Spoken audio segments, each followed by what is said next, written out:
आप सुन रहे हैं गौरी पटवर्धन द्वारा लिखित वंदना की आवाज में कहानी वो, मैं और मेरे वो।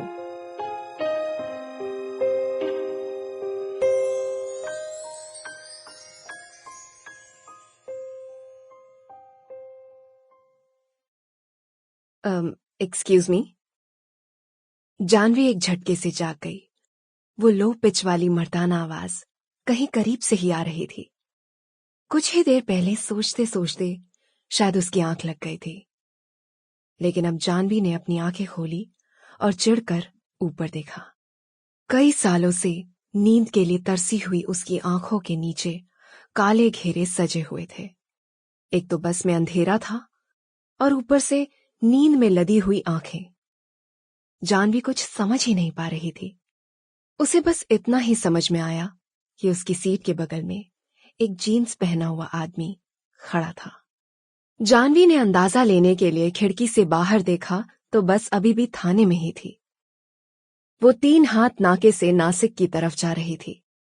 बस की खिड़की से आती हुई रोशनी में जानवी ने अपनी घड़ी देखी तो रात के 12 बज रहे थे। उसकी सीट के बगल में खड़ा हुआ आदमी खामोशी से उसकी इन हरकतों को देख रहा था। जब उसे पूरी तरह तसल्ली हो गई कि जानवी जाग गई है, तो उसने अपना स्टाइलिश बैग सर के ऊपर वाले सामान रखने वाले हिस्से में रख दिया और फिर वो जानवी को देखने लगा। क्या मैं यहां बैठ सकता हूं? यहां? जानवी ने थोड़ी हैरत और थोड़ी चिढ़ के साथ कहा। रात को किसी औरत के बगल में बैठने के लिए किसी मर्द को बस की टिकट मिलती है क्या? जानवी के मन में यह ख्याल आया ही था कि इस ख्याल को भांपते हुए वो आदमी बोला, मुझे पता है इस तरह से रात के सफर में किसी भी जेंट्स को लेडीज के बगल में सीट नहीं दी जाती, पर मैंने लास्ट मोमेंट पर टिकट बुक की थी और अब पूरी बस में बस यही सीट बाकी है। उस शख्स की आवाज में खनखनाहट थी। जानवी ने उसे गौर से देखा।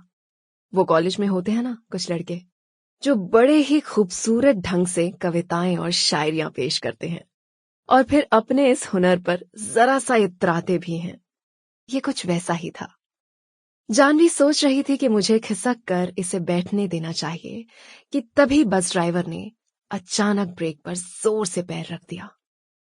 वो आदमी अगर जरा सा भी बेखबर होकर खड़ा होता या फिर मौका देखकर चौका मारने वाला होता तो वो जानवी पर जा गिरता, पर वो मजबूती से बस की डंडी पकड़े हुए खड़ा था। उसने खुद को संभाल लिया, जिसके लिए बहुत ताकत की जरूरत होती है। बाहर सड़क पर लगी बत्तियों के उजाले में जानवी को उस आदमी का टी शर्ट से ढका हुआ, कसा हुआ, गठीला बदन दिख गया। वो जरूर कसरत करता होगा। जानवी ने झट से खिसक कर उसे बैठने के लिए जगह दे दी। वो आदमी भी थैंक यू कहते हुए बैठ गया।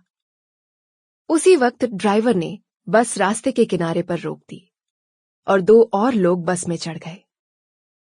उन्हें बस में सब कुछ साफ दिखाई दे रहा था और बस में चढ़ते वक्त कहीं लड़खड़ा न जाए, यही सोचते हुए ड्राइवर ने कुछ देर के लिए बत्तियां जला दी।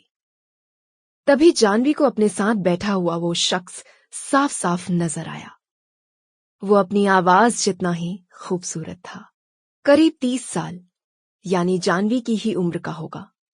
वो एक बहुत ही आकर्षक और तगड़े घोड़े की तरह था, ना कि जिम जाके प्रोटीन पाउडर खा के फूले हुए पोल्ट्री चिकन जैसा। और उसका चेहरा तो बस उफ, एक सुंदर संगमरमर की मूर्ति जैसा था। सीधी नुकीली नाक, मुस्कुराते हुए होंठ और एक नटखट नजर, मानो कोई गंधर्व जमीन पर उतर आया हो। जानवी पलक झपकाना ही भूल गई। वो आदमी भी जानवी की तरफ देखकर मुस्कुराया और उसने हाथ मिलाने के लिए अपना हाथ आगे किया। Sample complete. Ready to continue?